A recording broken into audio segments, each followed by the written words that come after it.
Good morning and welcome back to the Daily Deer. It is February 8th, day 39, I think. And let's get into the deer woods.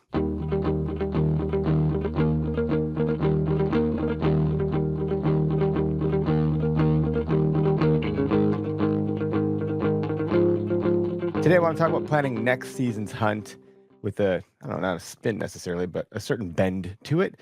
And the quote today is by failing to prepare, you are preparing to fail by Benjamin Franklin.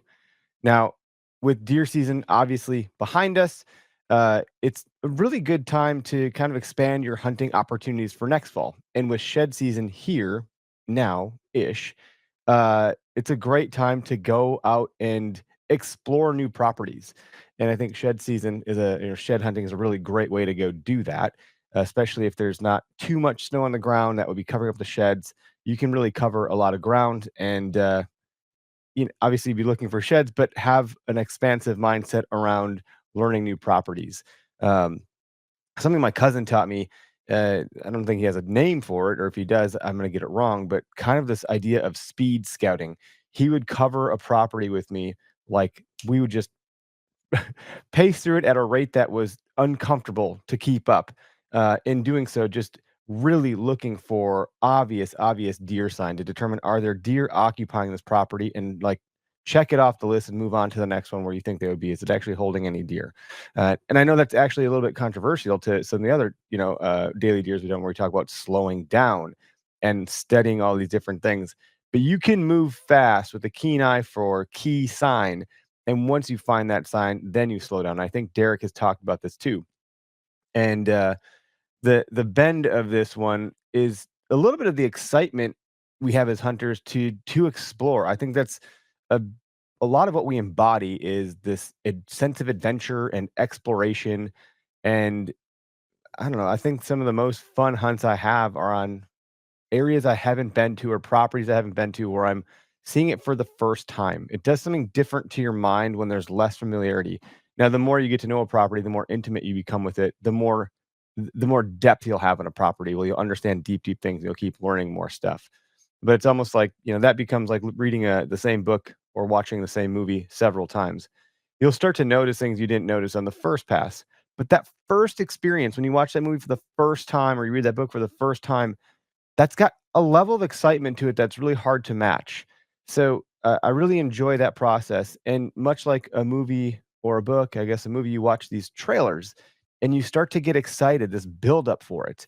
Um, and over time, eventually when it finally happens, you're like, "This is it."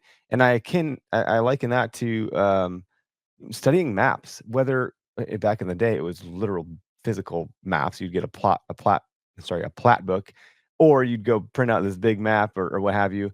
That's still a thing. There's still companies doing that today in really fun ways, by the way.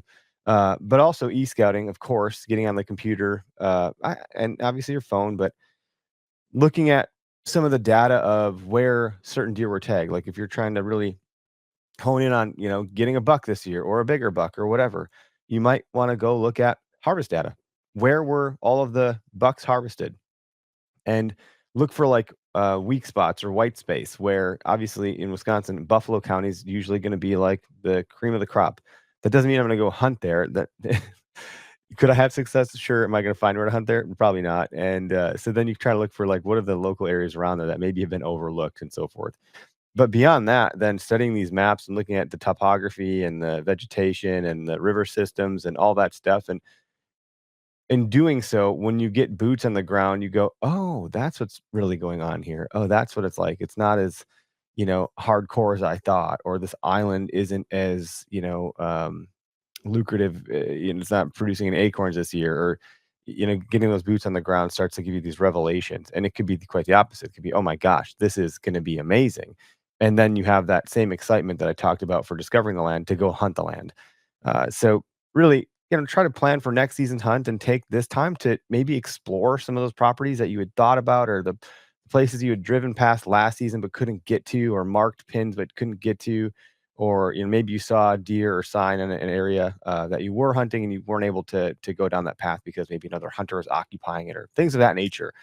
Just explore and have fun. This is a no pressure time of year to really kind of dig in and look at historical sign. So I'm excited to get out, and do the same. I try to add 1 to 2 new properties a season, though that hasn't been the case as of recently, just because of life. I've been hunting really local, and for that reason, this year I like to get back to doing more of that exploratory type of hunting, where I'm going to try a few different properties out, which gives you a good plan A, B, C, D, F, because it changes. You might get to a property and it's super crowded and there's nowhere to hunt, or there's no deer, or there's all these different things that could kind of come into the fold. So the takeaway is a well thought out plan with a few new hunting locations can keep you motivated and improve your odds for next season. Hunting is a lifelong journey. Embrace the adventure of learning new ground. Thanks for trekking into the deer woods today. Have a great weekend and a great Saturday.